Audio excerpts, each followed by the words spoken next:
Factory reset मारने से सारा डेटा उड़ जाता है तो ये बात तो सही है, लेकिन इससे आप अपने सारे ऐप्स जिन पे भी आप लॉग्ड इन है उससे लॉग आउट हो जाएंगे, इसकी कोई गारंटी नहीं है। अगर आप नया एंड्रॉयड फोन लेने जा रहे हैं और उससे पहले अपने पुराने एंड्रॉयड फोन को बेचने की सोच रहे हैं तो ये वीडियो आपके लिए बहुत जरूरी है, क्योंकि इस वीडियो में हम आपको बताएंगे वो सिक्योरिटी स्टेप्स, वो सेफ्टी स्टेप्स जिनको फॉलो करके आप अपने पुराने एंड्रॉयड फोन में ऑलरेडी मौजूद डेटा को सेफली सिक्योर और स्टोर कर सकते हैं। तो जरा वॉल्यूम बढ़ा दीजिए और वीडियो को चलिए स्टार्ट करते हैं। स्टेप 1, कॉन्टैक्ट्स और उसका बैकअप। अब देखिए फोन में कॉन्टैक्ट्स तो आपके होंगे ही, और नया फोन जब लेंगे तो आप बैठकर एक एक कॉन्टैक्ट तो कॉपी करेंगे नहीं, तो इसलिए जरूरी होता है कि आप अपने फोन को गूगल सिंक करके रखें। गूगल सिंक माने अपने जीमेल अकाउंट से सिंक करके रखें, जिससे आपके कॉन्टैक्ट्स ऑटोमेटिकली आपके गूगल ड्राइव पे स्टोर होते रहें। अगर आपने सिंक ऑन नहीं किया है तो एक छोटा सा तरीका यह होता है कि जब आप कॉन्टैक्ट सेव करते हैं अपने फोन पर तो ऊपर ही आपको एक ऑप्शन देखने को मिलता है सेव टू जीमेल, जिसको आप सिलेक्ट करके अपने जीमेल अकाउंट पे कॉन्टैक्ट को डायरेक्टली सेव कर सकते हैं।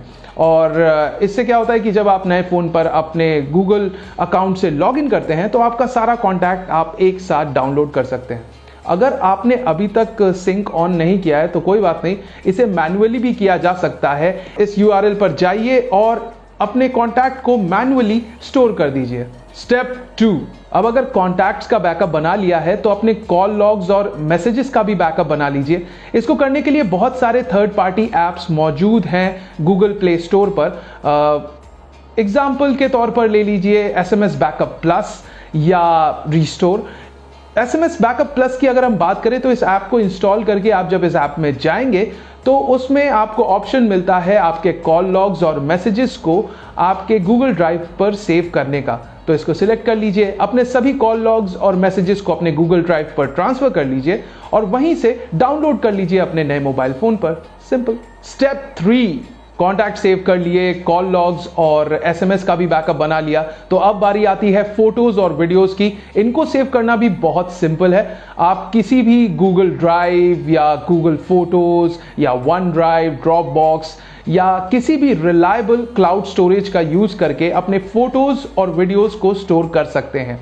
और अगर गूगल फोटोज की मैं बात करूं फॉर एग्जांपल, तो सिंपल स्टेप, सेटिंग्स पर जाइए, उसमें गूगल को सिलेक्ट कीजिए, उसमें एक ऑप्शन दिखेगा आपको यहां पर बैकअप पर क्लिक कीजिए, गूगल फोटोज सिंक ऑन कर दीजिए और ऑटोमेटिकली आपकी जो जितनी भी फोटोज हैं वो गूगल फोटोज पे स्टोर हो जाएंगी, जिनको आप कभी भी अपने जीमेल अकाउंट के थ्रू एक्सेस कर सकते हैं और अपने नए फोन में डाउनलोड कर सकते हैं।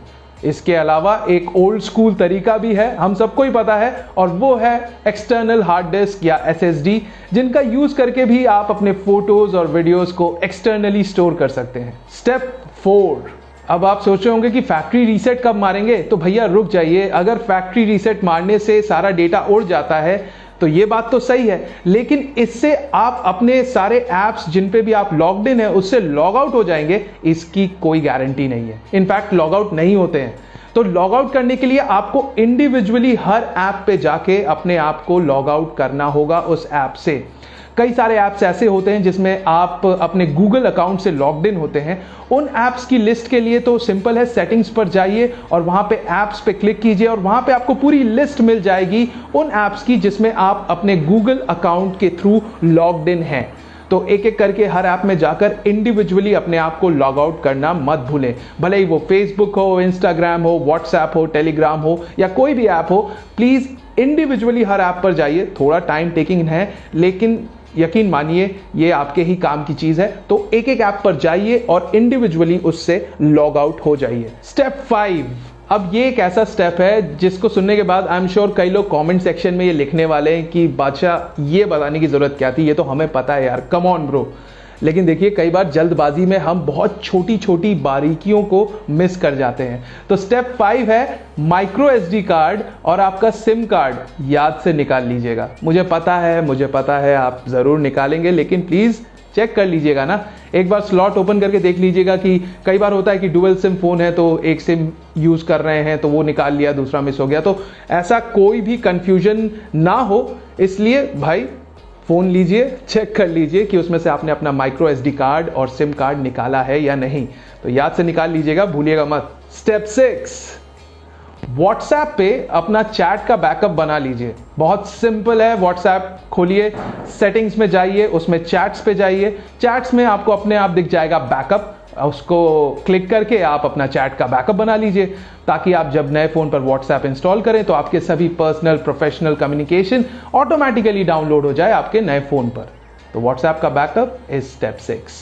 Step 7, factory reset. बिल्कुल फैक्ट्री रीसेट मारेंगे, होल्ड ऑन, लेकिन उससे पहले फोन को चेक कर लीजिए कि वो इनक्रिप्टेड है या नहीं, क्योंकि अगर आपका फोन इनक्रिप्टेड है तो उससे डेटा निकाल पाना बहुत मुश्किल होगा फैक्ट्री रीसेट मारने के बाद। आजकल के जो नए फोन्स हैं वो तो अमूमन एनक्रिप्टेड ही होते हैं, लेकिन अगर आपका ओल्ड मॉडल है, पुराना मॉडल है, तो एक बार सेफ साइड चेक कर लो कि फोन एनक्रिप्टेड है या नहीं। फोन की इंक्रिप्शन कैसे चेक करेंगे? सिंपल सा है, अपने सेटिंग्स में जाइए, सिक्योरिटी में जाके चेक कीजिए, वहां पे आपको दिख जाएगा कि भाई फोन मेरा एनक्रिप्टेड है या नहीं। थैंकफुली मेरा फोन तो एनक्रिप्टेड है। हाँ। Step 8, finally factory reset. Yes, अब कर सकते हो आप अपना phone factory reset. Factory reset मारने के बाद आपके फोन में मौजूद सभी डेटा, एप्स सब गायब। तो फैक्ट्री रीसेट मारना बहुत सिंपल है। अपने फोन के सेटिंग्स में जाइए और सर्च कीजिए फैक्ट्री रीसेट।